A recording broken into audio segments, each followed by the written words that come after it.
I was sitting at my dining table on a Tuesday afternoon going through tenant invoices when my stepson Blake walked in with a leather folder under his arm. He didn't knock. He rarely did anymore. My husband Vincent was right behind him, and his mother Eleanor followed, settling into my chair like she owned the place. "We need to talk about the properties," Blake announced, dropping the folder on the table. He was 28, confident in the way people are when they've never actually built anything themselves. I looked up from my paperwork. "What about them?" "I've been reviewing the portfolio," he said, like I'd asked him to. "And honestly, it's not being managed efficiently. I'm restructuring everything. New managers on 3 properties, updated rent schedules, better tenant screening processes." My stomach tightened. "You're doing what?" "Restructuring," he repeated slowly like I hadn't heard. "These are family assets, and they need proper oversight. I've already contacted the management companies." Family assets, my properties, the ones I'd spent 15 years building from nothing. Vincent said nothing. He just stood there, hands in his pockets, looking at the floor. Eleanor smiled at me, that tight smile that never reached her eyes. Blake slid the folder toward me. "Here's the complete plan. New reporting structure, profit distribution schedule, everything's outlined." I opened it. Page after page of charts and projections and organizational diagrams, and nowhere in any of it was my name listed as the owner. My name wasn't there at all. "You should be proud," Eleanor said, her voice dripping with false warmth. "Blake has really taken initiative here. He's relieving you of so much responsibility." I stared at the papers. I didn't ask to be relieved of anything. "Of course not," Blake said quickly. "But let's be honest. You're what, 56? Managing 8 properties is a lot at your age. The late-night maintenance calls, the tenant complaints, the financial tracking. It's exhausting." "I've been doing it for 15 years. "Exactly," Eleanor chimed in. "You've earned a rest. Let the younger generation take over. You can still be involved, of course, just in an advisory capacity." "Advisory capacity? On my own properties?"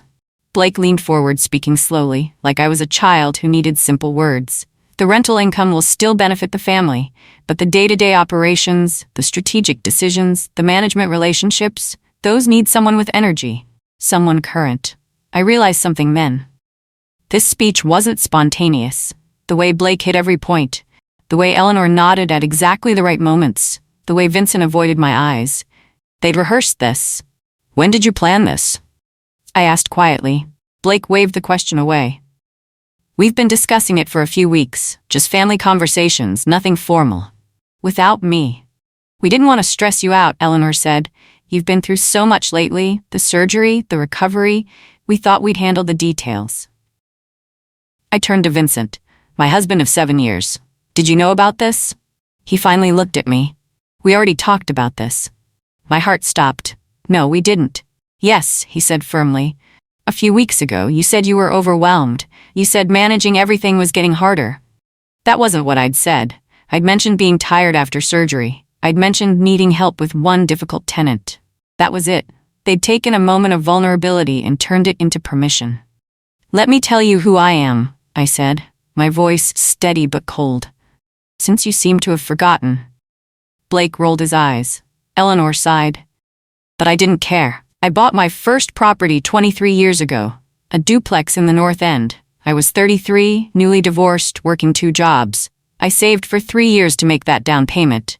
I lived in one unit and rented the other. I fixed the plumbing myself. I painted every room. I learned to read property tax assessments and rental market reports." "We know your history," Eleanor interrupted. "It's very impressive, but—" "I'm not finished," I said. 5 years later, I bought a second property, then a third. I worked weekends. I lived modestly. I didn't take vacations. Every penny of profit went back into the next purchase. I built this portfolio myself, not through inheritance, not through anyone's help, through discipline and sacrifice." Blake shifted uncomfortably. "Nobody's saying you didn't work hard. You're just saying it doesn't matter anymore," I finished. Eleanor leaned back in her chair. "What matters is securing the family's future. These properties are our legacy now.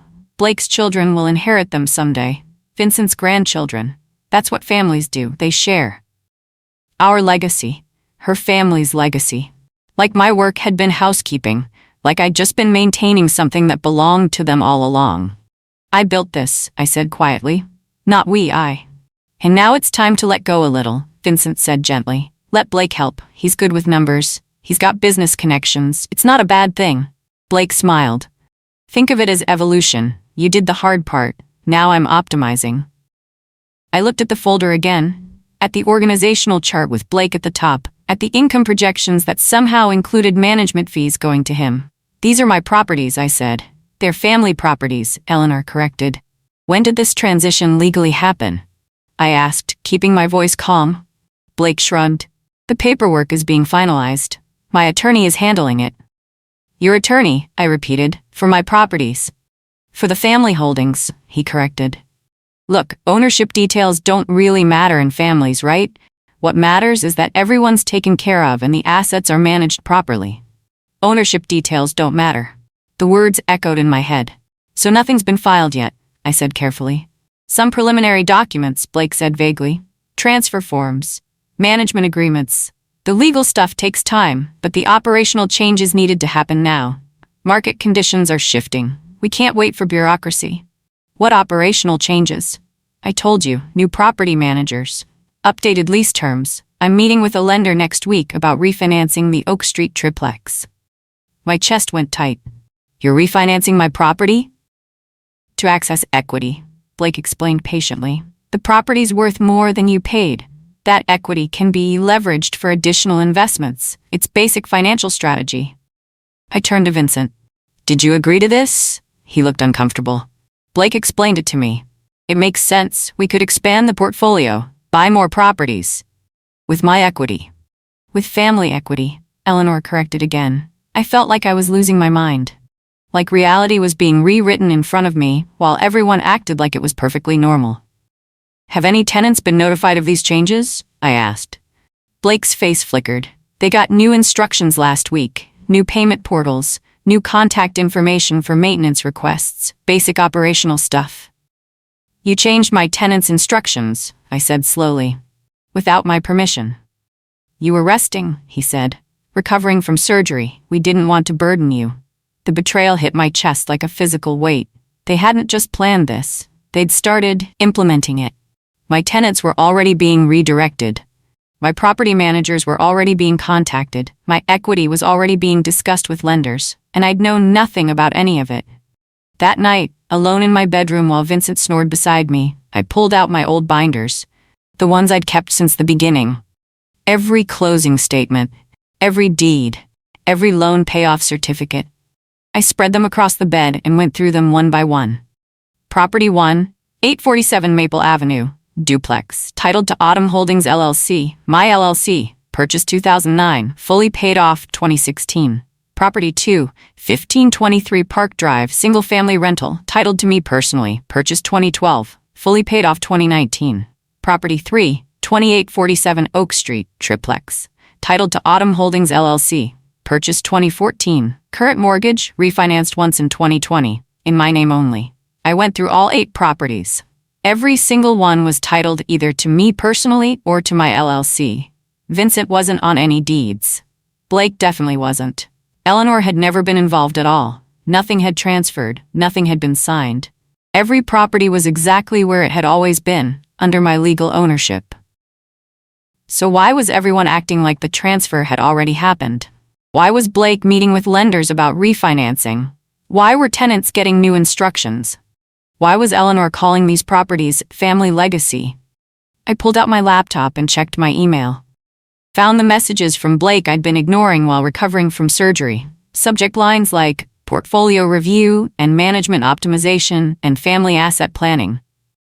I'd thought they were just Blake being Blake, overstepping, trying to help. I'd thought I'd deal with it later when I felt better. But now I opened them. Every single one outlined specific actions he was taking. Changing property managers, updating lease agreements, meeting with financial advisors. He'd copied Vincent on everything. Never me. My hands shook as I closed the laptop. They thought I wouldn't notice. Or worse, they thought I wouldn't care. They thought I'd be too tired, too overwhelmed, too grateful for the help to fight back. The question wasn't what they were planning. The question was how far they'd already gotten. I confronted Vincent gently the next morning. I didn't want to fight. I just wanted the truth. "We need to talk about Blake," I said as he poured his coffee. He tensed immediately. "What about him?" "He's making decisions about my properties without asking me, changing managers, contacting tenants, talking to lenders." Vincent set down the coffee pot carefully. "He's trying to help. I didn't ask for help." "You didn't have to ask. You're his stepmother. He cares about you." "Then why isn't he talking to me about any of this?" Vincent finally looked at me. "Because my mother thinks you cling too tightly to control. She thinks you can't see when you need help because you're too proud." The words hit like a slap. "Your mother thinks." "She's not wrong," Vincent said quietly. "You've been stressed. You've been overwhelmed. Blake stepping up is a good thing. Why are you fighting it?" "Because they're my properties, Vincent. I built them. I own them. Blake has no legal right to make any decisions." "Legal right," he repeated, his voice getting defensive. "That's what matters to you? Legal paperwork? We're family. Family doesn't mean he gets to take over my life's work." Vincent sighed heavily. "Look, I let Blake help out while you were recovering from surgery. You were on pain medication. You were exhausted. Someone needed to keep things running.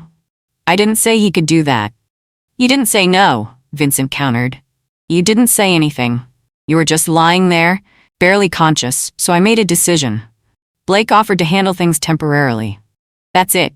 Temporarily. But nothing Blake had sent in those emails looked temporary. Everything looked permanent." "Did you give him access to my accounts?" I asked quietly. Vincent wouldn't look at me. He needed to review the finances to help properly. "That's not an answer." "He's family," Vincent said again like that was supposed to be enough. The phone call came 2 days later. My property manager for the Oak Street triplex, a man named Sterling who'd been with me for 6 years. "Hey, Autumn," he said, his voice confused. "I got a strange call this week." "From Blake, your stepson?"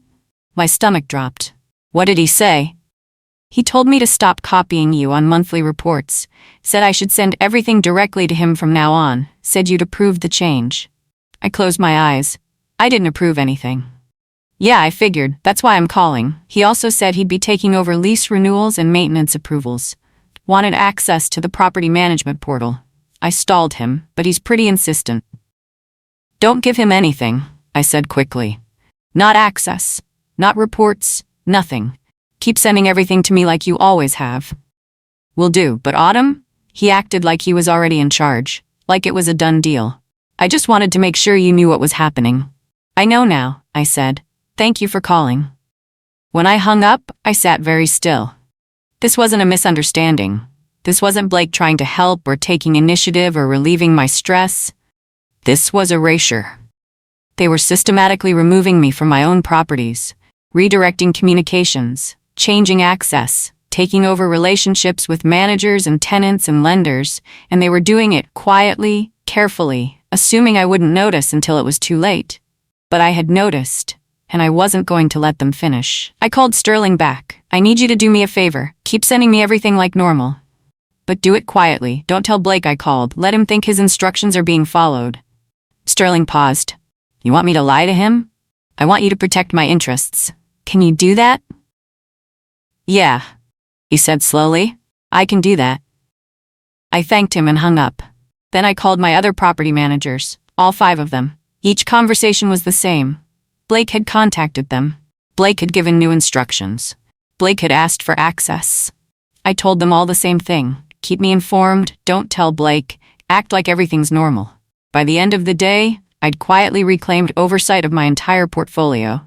They thought they were taking over. They had no idea I was building a case. Eleanor invited me to lunch the following week, a nice restaurant downtown. Just the 2 of us. She wanted to clear the air. I went. I needed to know what she'd say when Vincent wasn't around. She ordered wine. I ordered water. She smiled at me across the table, that same practiced smile. "I want you to know we all care about you," she began. "Blake especially. He admires what you've built." "Then why is he trying to take it?" Her smile didn't waver. "Take is such an ugly word. He's trying to help, to support you. You've worked so hard for so long. Don't you want to rest?" "I'm 56, not 86. "Of course not," she said quickly.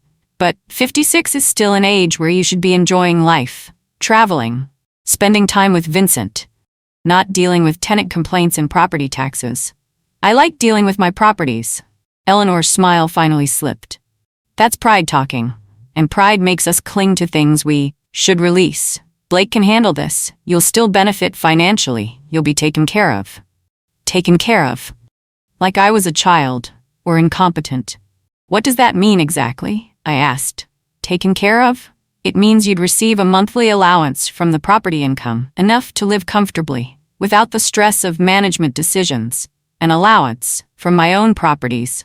And who decides how much this allowance is? Blake would manage that, based on operational needs and family priorities. I felt sick. What about ownership? Do I still own the properties? Eleanor waved her hand dismissively. Ownership is complicated. What matters is that you're protected, that your needs are met. Details about titles and deeds, those are just paperwork. The family is what's real. I built those properties, I said quietly. Every single one. With my money, my work, my credit. And now they'll serve the whole family, Eleanor said. Isn't that beautiful? Your legacy supporting everyone you love? She reached across the table and patted my hand. We're also updating estate plans, making sure everything is structured properly for the future. Blake's children, Vincent's grandchildren, you'll be remembered for your generosity. Estate plans. They were already planning what would happen to my properties after I died. When were you planning to tell me about this? I asked. We're telling you now, dear. No rush. We just want you to understand that you're not alone. You have family. We'll take care of everything. The check came. She paid. She hugged me in the parking lot, and I realized she truly believed she was being kind, that she was doing me a favor by planning to strip away everything I'd built. I stopped arguing after that lunch, stopped correcting them, stopped fighting back. When Blake sent updates about property management changes, I replied with short, neutral responses. Okay. Thanks for letting me know. Sounds fine. When Vincent mentioned Blake's refinancing plans, I nodded. Whatever you think is best. When Eleanor called to discuss estate planning, I said I'd think about it. I let them believe I was tired, overwhelmed, grateful for their help. And they believed it. They relaxed. They grew bolder. Blake started talking openly about his plans. New acquisitions, property flips, expansion strategies, all using my equity as the foundation. Vincent stopped asking if I was okay with things. He just assumed I was. Eleanor started referring to the properties as ours instead of yours. And nobody corrected her. I sat through family dinners and listened. I nodded, I smiled, and I took notes. Every time Blake mentioned a timeline, every time Eleanor referenced a legal step, every time Vincent revealed something they'd discussed without me, I wrote it all down. They thought I was giving up. I was gathering evidence. At night, alone in my home office while Vincent watched television, I organized everything. Emails, text messages, recorded conversations from family dinners, legal in our state with one-party consent, financial documents showing exactly who owned what. I built a case file, not for my sake. I knew the truth, but for later. For when they realized I wasn't playing along. 2 weeks passed, then 3. Blake scheduled a meeting with a lender to discuss refinancing. He didn't invite me. Eleanor started talking about hiring a new accountant to streamline family finances. Vincent mentioned that Blake might move into one of my vacant rental units temporarily while he house hunted. Everything was accelerating. They thought they'd won. They thought I'd surrendered. And that's exactly what I wanted them to think. I scheduled a meeting with an accountant, not the family accountant Eleanor had mentioned. My own. Someone Blake and Vincent didn't know. Her name was Simone, and she'd come highly recommended by a colleague who'd gone through a difficult divorce. I brought my binders, all my records, every property deed, every closing statement, every tax return from the past 15 years. Simone spread them across her conference table and went through everything methodically. It took 3 hours. Finally, she looked up. Your portfolio is worth approximately $4.2 million. The properties are stable, well-maintained, profitable. Your debt-to-equity ratio is excellent. Honestly, this is a model portfolio. That's what I thought. So why is someone else trying to manage these assets? She asked directly. I explained everything. Blake's takeover attempt, the restructuring plan, the refinancing discussions. Eleanor's talk of allowances and estate planning. Simone's expression darkened. These properties aren't titled to your husband? No, they're in my name or my LLC only. And your stepson has no legal authority here? None. She leaned back. Then what they're attempting is fraud, or at minimum, attempted financial exploitation. You're not incapacitated, you're not incompetent, you're completely capable of managing your own assets. Hearing someone else say it made something loosen in my chest. What should I do? I asked. Legally? Protect yourself. Immediately, make sure no one can access your accounts without your explicit permission. Verify that no documents have been filed without your knowledge. And consider whether you want to take formal legal action. Against my family. Against people trying to steal from you, she corrected. Family is supposed to protect you, not exploit you. She pulled out a business card. This is a lawyer who specializes in elder financial abuse. I'm 56, and someone is trying to take control of your assets by claiming you need protection. Age doesn't matter. Pattern does. Call her. I took the card. What if I'm overreacting? Simone looked at me seriously. Are you? I thought about Blake's restructuring plan, about Eleanor's talk of allowances, about Vincent letting it all happen. No, I said quietly. I'm not. I started reclaiming access to everything that same week. Quietly. Methodically. No confrontation. I changed passwords on all my property management portals. Updated access permissions. Removed Vincent from any accounts where he'd been listed as secondary access. I called my bank and credit union. Verified that no loans or credit lines had been opened in my name. Put fraud alerts on my credit reports. I contacted every property manager and confirmed that I was the sole authority. That no changes should be made without my direct written approval. I did it all without telling anyone. On the surface, everything stayed calm. I still nodded at Blake's updates. Still said okay when Vincent mentioned plans. But underneath, I was systematically locking them out. It took 5 days to secure everything. On day 6, Blake called me. His voice was tense. Hey, I'm trying to access the Oak Street property portal, and my login isn't working. Probably a technical issue, I said calmly. I'll look into it. Sterling also said he needs your signature on some maintenance approvals. I thought we agreed I'd handle those. We didn't agree to that, but I'll review them and sign what needs signing. Silence on the other end. Then, carefully, is everything okay? Everything's fine. Why? You just seem different lately. More involved again. I'm always involved, Blake. They're my properties. He laughed uncomfortably. Right, of course. I just meant, never mind. Can you check that portal issue, though? The lender needs some documents for the refinancing. What refinancing? I asked innocently. The Oak Street property. Remember? We talked about accessing the equity? I don't remember agreeing to refinance anything.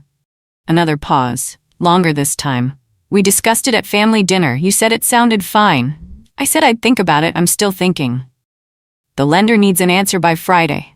Then tell the lender I'll get back to them, I said pleasantly, after I review the terms myself. I hung up before he could respond. That evening, Vincent approached me carefully. Blake said you're blocking him from the property accounts. I'm not blocking him. I'm managing my own properties. He's trying to help. I didn't ask for help. Vincent's jaw tightened.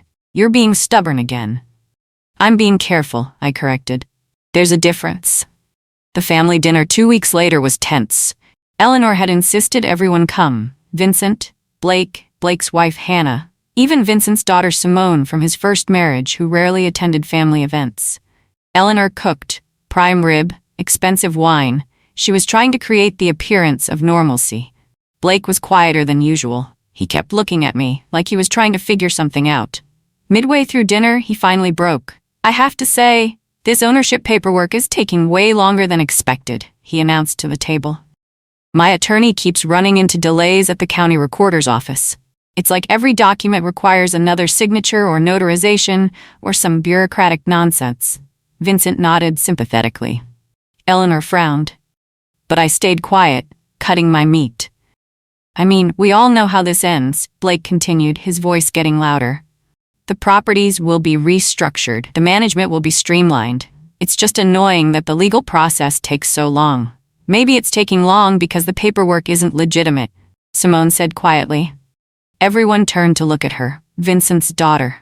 The one who worked as a paralegal downtown. Blake's face flushed. What's that supposed to mean? It means ownership doesn't transfer just because you want it to, Simone said calmly. It requires the actual owner's consent. Signatures, notarizations, legal documentation. If none of that exists, there's nothing to file. We have documentation, Blake said defensively. Do you? I asked quietly. The table went silent. Blake stared at me. What? Do you have documentation showing I transferred ownership to you or agreed to any restructuring? His face went red. We talked about it. Talking isn't a legal transfer. Did I sign anything? The paperwork is in process. That's not an answer. I set down my fork. Let me be very clear that I have never signed any documents transferring ownership of my properties to anyone. I have never agreed to refinancing. I have never approved Blake managing my assets. If you have paperwork claiming otherwise, it's fraudulent. Eleanor gasped. How dare you accuse? I'm not accusing. I'm stating facts. Those properties are mine. They've always been mine, and they will remain mine. Vincent looked stricken. You said you were overwhelmed. I said I was tired after surgery. That's not the same as surrendering my life's work. Blake stood up, his chair scraping. This is ridiculous. I've been working for weeks to help this family, and you're treating me like a criminal. You tried to take control of assets you don't own, I said calmly. What would you call that? I'd call it family helping family, Eleanor snapped. I turned to her. Family asks, family discusses, family respects boundaries. What you did was try to erase me from my own properties. I stood up slowly. Ownership of what exactly? I asked Blake directly. He opened his mouth, closed it, looked at Vincent. That's what I thought, I said. I left the dinner without another word. The next morning, I formally requested copies of anything filed in my name with the county recorder's office. It was a simple public records request. Legal. Standard procedure. What came back made my blood run cold. There were documents. 3 of them. The first was a quitclaim deed for the Oak Street property, supposedly transferring ownership from me to Family Trust Holdings, LLC. Dated 6 weeks ago. My signature at the bottom, except I'd never signed it. I'd never even seen it. The second was a power of attorney form, giving Vincent authority to make financial decisions on my behalf. Also dated 6 weeks ago. Also with my signature. The third was a form listing Vincent as acting owner of Autumn Holdings, LLC. Again, my signature. All 3 signatures looked like mine, close enough to pass a casual inspection. But I knew my own signature. The slant was wrong, the pressure was wrong. The way I crossed my T's was different. Someone had forged my signature. 3 times, on legal documents. I sat in my car outside the county building, staring at the papers, my hands shaking. This wasn't incompetence. This wasn't misunderstanding. This was fraud. Deliberate, calculated fraud. The documents had been filed quietly during my recovery from surgery when I was distracted and medicated and trusting. They'd tried to move faster than the law, tried to create a paper trail that made their takeover look legitimate. The only reason they hadn't succeeded was that the county recorder had flagged some inconsistencies and requested additional verification, which Blake had been unable to provide, because I'd never actually agreed to any of it. I called the lawyer Simone had recommended. Her name was Patricia Flores.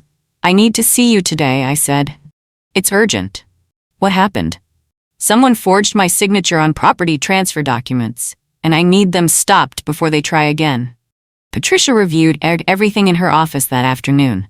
The forged documents, my binders proving ownership, the emails from Blake outlining his takeover plans, the recordings from family dinners. This is criminal fraud, she said flatly. Forgery, attempted theft, possibly elder financial abuse, depending on how they framed it.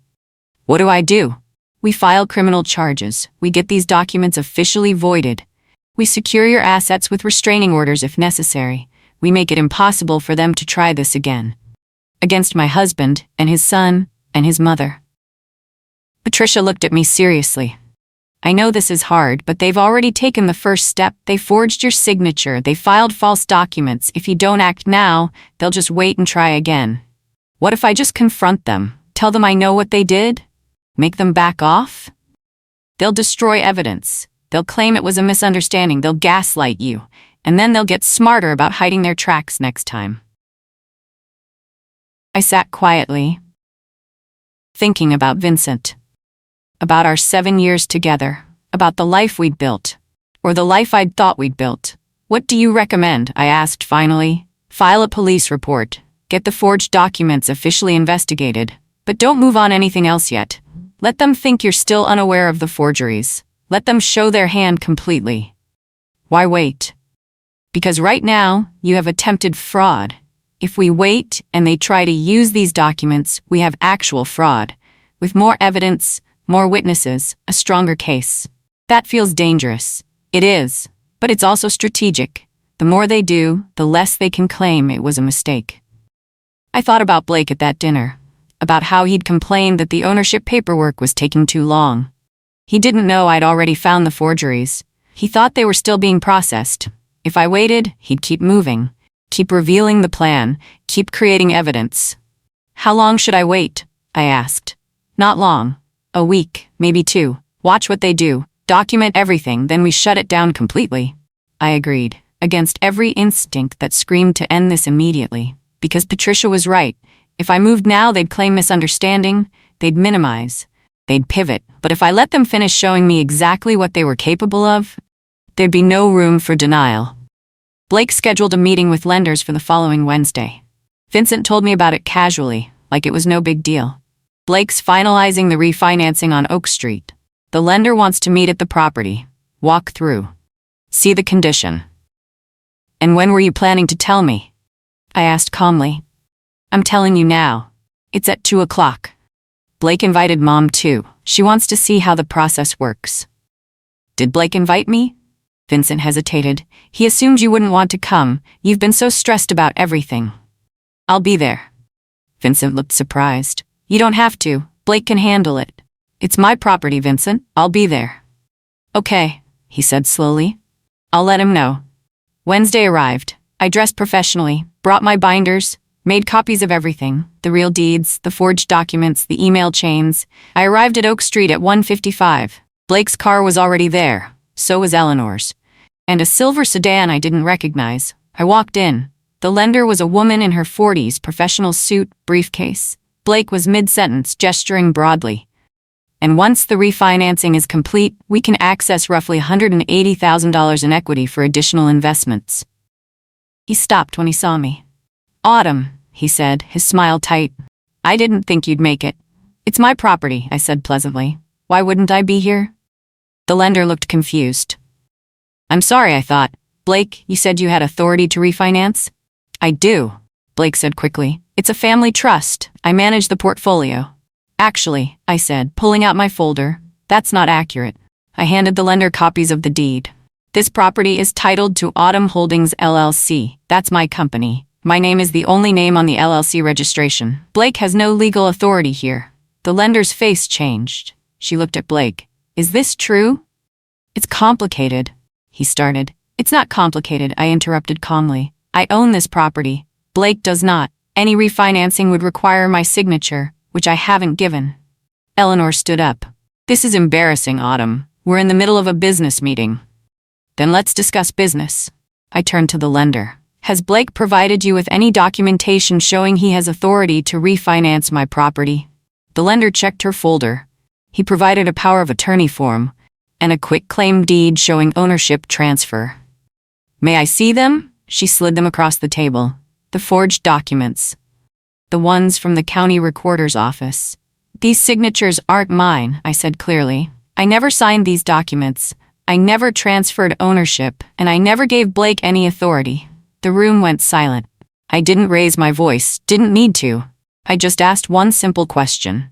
Who here has legal authority to represent these properties? The lender looked at Blake. Blake looked at Vincent. Vincent looked at Eleanor. Eleanor looked furious. I'd like to see proof of authority, the lender said carefully.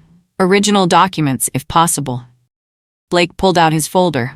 I have copies. I asked for originals. The originals are being processed. No, they're not, I said. The originals don't exist, because I never signed anything. You're being difficult, Eleanor snapped. I'm being accurate. I turned to the lender. I'm sorry you wasted your time here, but no refinancing will be happening. This property is not available for new loans. The lender gathered her things quickly. I'll need to verify ownership through public records before proceeding. Blake will be in touch once that's cleared up." She left, fast. Blake turned on me, his face red. "Do you have any idea what you just did?" "I've been working on that refinancing for weeks. On my property," I said calmly, "without my permission. We're family. That doesn't give you the right to forge my signature and try to steal my assets." His mouth opened, closed. "Yes," I said quietly. "I know about the forged documents. I know about the quitclaim deed and the power of attorney and the LLC paperwork. All of it. And I've already reported it." Vincent went pale. "You did what?" "I filed a police report for forgery and attempted fraud. Those documents are evidence now." Eleanor actually gasped. "You called the police on your own family?"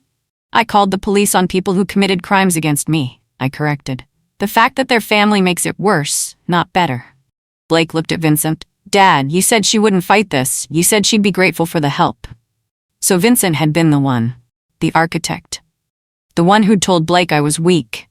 Overwhelmed, easy to push aside, the betrayal hit fresh and sharp. "I think this meeting is over," I said quietly. I walked out, left them standing there in my property. In the triplex I'd bought 12 years ago with money I'd saved from working 60-hour weeks. And I didn't look back. The fallout started that night. Phone calls, texts, voicemails. Eleanor left a message calling me selfish and cruel, saying I'd embarrassed the family, that I'd destroyed Blake's reputation with that lender.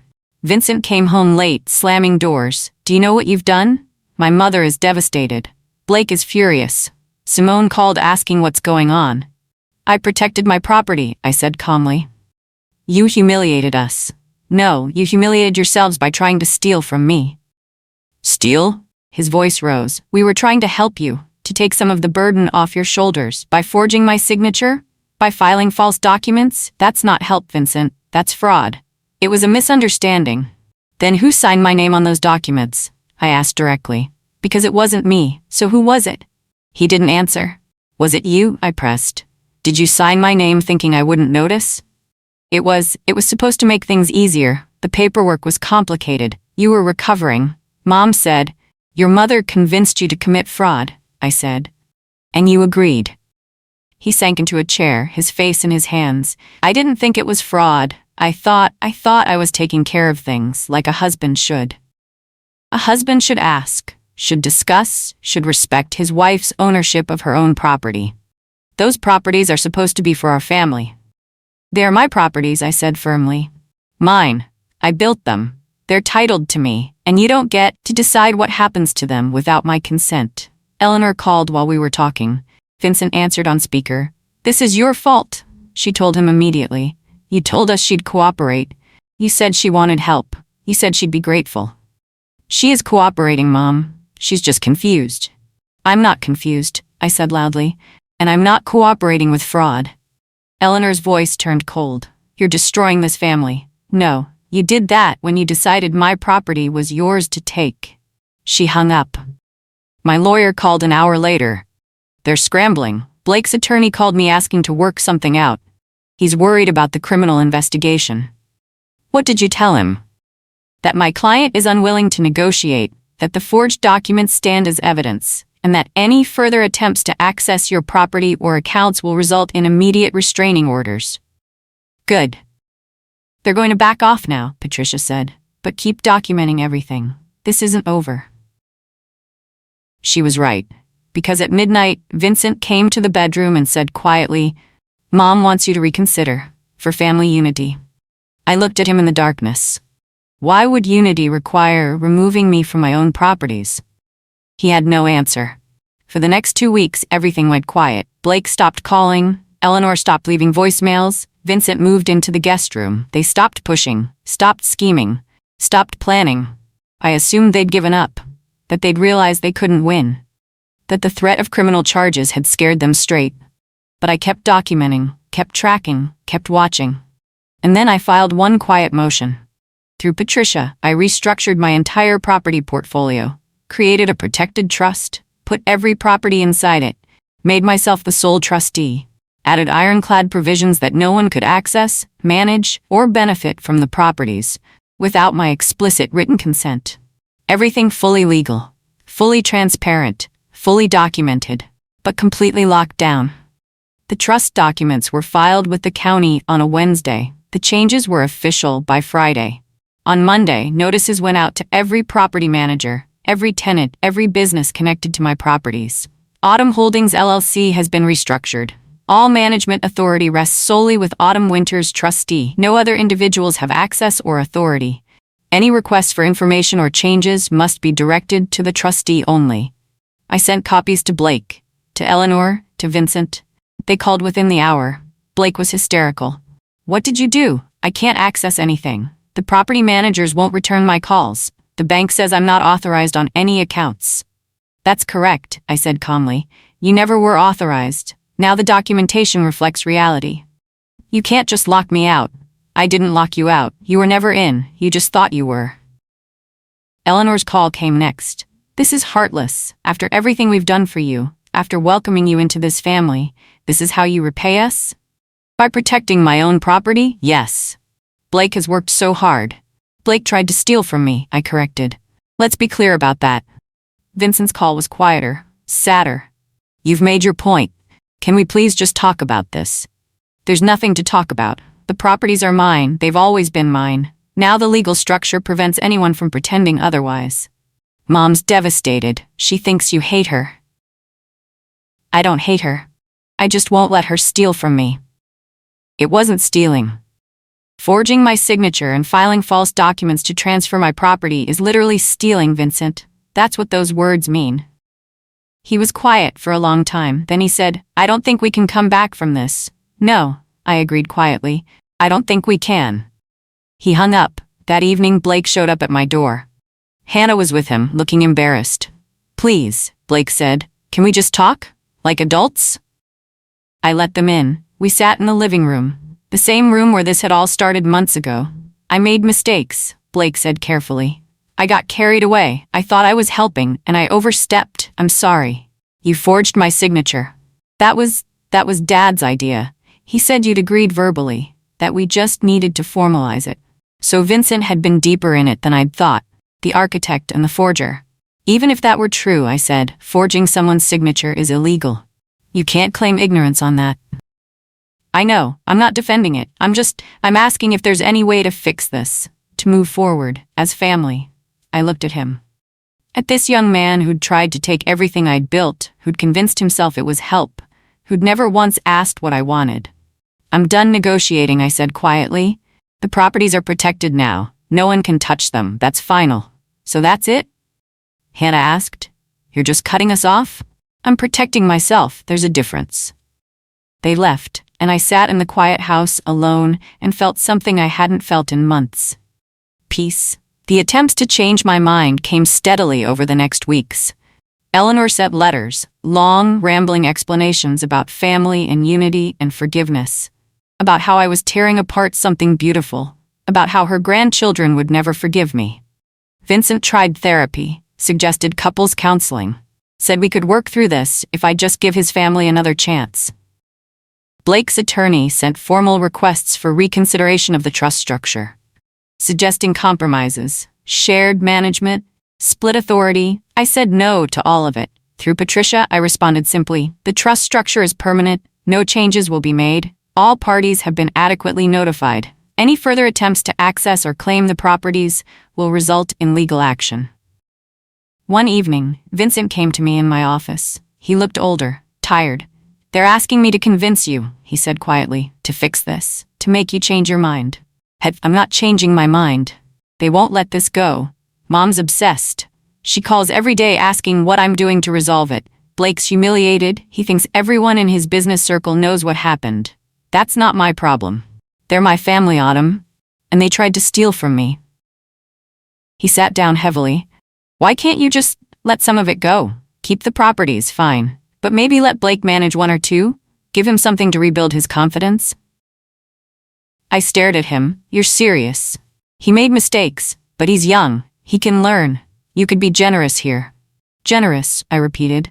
"After he forged my signature and tried to steal my assets, I should reward him with management of some of those assets?" "For family," Vincent said. "For peace." "There's no peace in surrender," I said. "Only resentment and future betrayal. I'm done, Vincent, with all of it." with them, with you defending them, with the assumption that family means I have to tolerate fraud. So what now? He asked. We just end this. I think we already have, I said quietly. He left the office. I heard him make phone calls, heard Eleanor's voice through the speaker, sharp and angry, heard Blake's frustration. I didn't care anymore. I'd drawn the line, and I wasn't moving it. The next morning I asked Vincent to move out. The separation was quiet, no big fights, no dramatic confrontations. Vincent packed his things over a weekend, moved in with Eleanor temporarily. Before he left, he tried one more time. Mom wants to know if you'll reconsider. For family unity. She's willing to apologize. Blake too. They'll sign whatever agreements you want. Just let them be part of this. Why? I asked. Why does unity require them having access to my property? Because it would show you've forgiven them. That you trust them. Trust is earned. They haven't earned it. So that's it? After 7 years of marriage, you're just done? You chose them, I said quietly. Over and over. When Blake started taking over, you let him. When your mother planned my estate without asking me, you supported it. When they forged my signature, you defended it. You chose them. This is just me accepting that choice. He looked like I'd slapped him. I was trying to keep everyone happy. By making me disappear. By erasing my authority. By letting them steal from me. It wasn't stealing. Then what would you call it? I asked. Honestly, if a stranger did what your family did, what would you call it? He didn't answer. He left that afternoon. The house felt bigger without him. Quieter. But I didn't feel lonely. I felt light. The legal confirmation came 3 weeks later. Everything finalized. The trust structure officially recorded. Ownership reaffirmed. All challenges dismissed. Patricia called with the news. It's done. Your properties are protected. No one can touch them without your written consent. The forged documents have been officially voided, and the criminal investigation has been closed with a warning. No charges filed, but everything documented. No charges? Blake agreed to a pretrial diversion program. He has to complete financial fraud education and community service. If he stays clean for 2 years, the charges will be dismissed, but it's still on record. If he tries anything like this again with anyone, the record follows him. And Vincent? He signed a separation agreement. He waives all claims to your properties now and in the future. In exchange, you've agreed not to pursue criminal charges against him for the forgeries. It was over. Legally. Officially. Completely. How do you feel? Patricia asked. Relieved, I said honestly. And sad, but mostly relieved. That's normal. You lost a marriage, but you kept yourself. That's worth something. I made one more decision that day. I filed for divorce. Quietly, respectfully. No drama. Vincent didn't contest it. The paperwork went through in 8 weeks. I moved into one of my properties, the duplex I'd bought first 23 years ago. The one where everything had started. I renovated the unit I'd once lived in. New floors, fresh paint, modern appliances, made it home again. Life settled into a new rhythm. Quiet, simple, mine. I managed my properties the way I always had. Carefully, personally, successfully. Tenants stayed, income remained stable, the portfolio grew slowly. I didn't date, didn't go out much, just worked and read and gardened and existed without the constant weight of other people's schemes. Eleanor stopped calling after 6 months. I heard through Vincent's daughter Simone that Eleanor had moved to Florida, that she and Blake barely spoke anymore, that the family had fractured in ways that had nothing to do with me. Vincent sent a Christmas card the first year, a generic one, no personal note. I didn't respond. I slept better than I had in years. The silence felt safe. The space felt earned. One afternoon I was working in the garden of my duplex when a car pulled up. Blake got out, alone, looking nervous. I'm not here to cause problems, he said immediately. I just wanted to talk, if that's okay. I gestured to the porch steps. He sat. I stayed standing. I've been in therapy, he said. Court-ordered at first, but I've kept going. And I'm starting to understand how messed up what we did was, what I did. Okay. I convinced myself I was helping, that you needed protecting, that I was doing you a favor, but really, I just wanted control. I wanted to feel important. I wanted to prove I could manage something big. He looked at me. I'm sorry, I really am. I accept your apology, I said, but that doesn't change anything. I know, I'm not asking for anything. I just needed you to know I understand now, what I took from you, or tried to take. You tried to take everything, I said quietly. My work, my legacy, my independence, my peace, all because you thought your wanting it was more important than my owning it. He nodded. I know, and I'm sorry. We sat in silence for a minute. Then he said, I'm starting over, bought a small rental house with money I saved. Nothing fancy, but it's mine, and I'm learning to do it right, the way you did. Good luck, I said, and I meant it. He stood to leave, paused.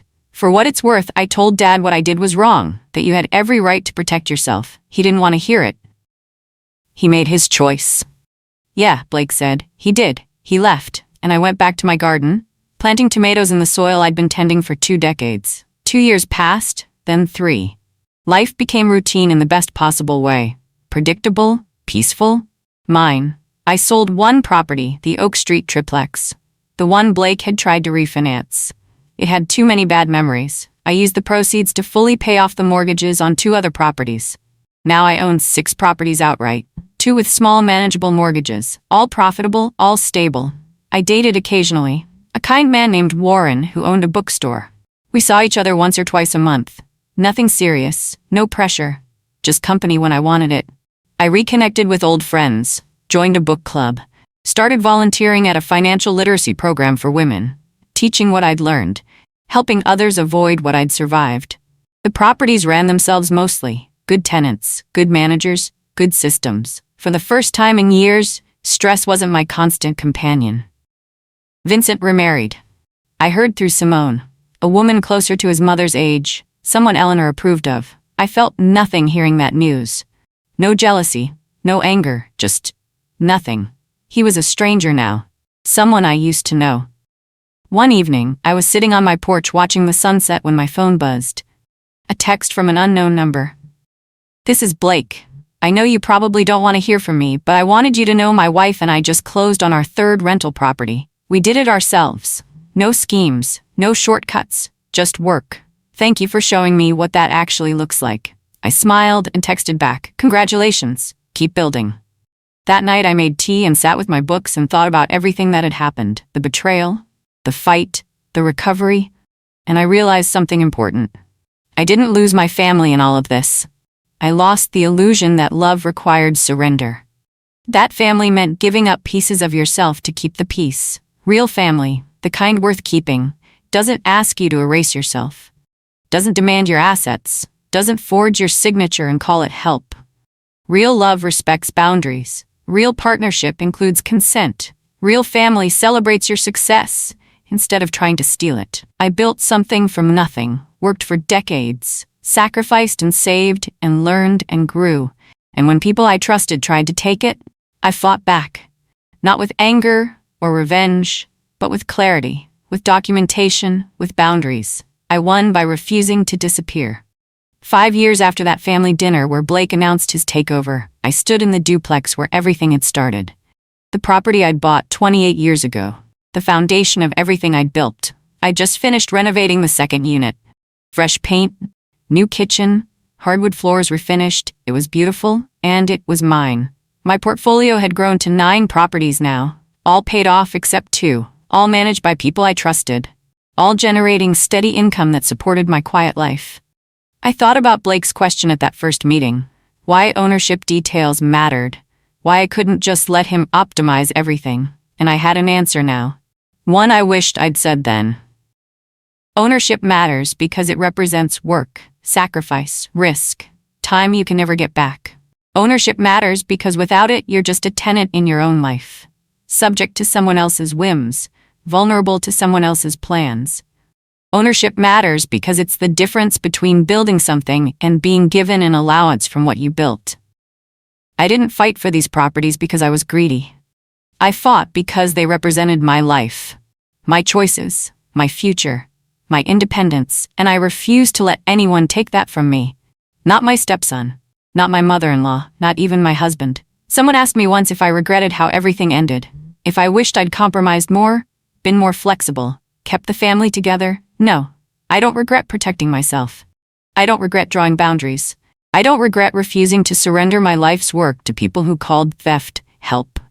What I regret is not seeing it sooner, not protecting myself earlier, not trusting my instincts when Blake first started talking about family assets. But I learned. I survived. I rebuilt. And now I stand in a home I own completely, looking at properties I control absolutely, living a life I chose deliberately. They tried to make me disappear, to reduce me to an allowance and an advisory role, to erase my authority while keeping my assets. I refused. Not loudly, not dramatically, but firmly. And that refusal saved me. If you're reading this and someone in your life is trying to take control of what you've built, whether it's property or business or money or independence, hear this. You are allowed to say no. You are allowed to protect yourself. You are allowed to enforce boundaries even when people call you selfish for it. Family doesn't mean surrender. Love doesn't require self-erasure, and helping doesn't include forgery. I didn't lose my family. I lost the illusion that love required giving up everything I'd worked for, and in return, I gained something infinitely more valuable, myself. My name is Autumn Winters. I own 9 rental properties worth $5.3 million. I built them from nothing. I protect them fiercely, and I answer to no one.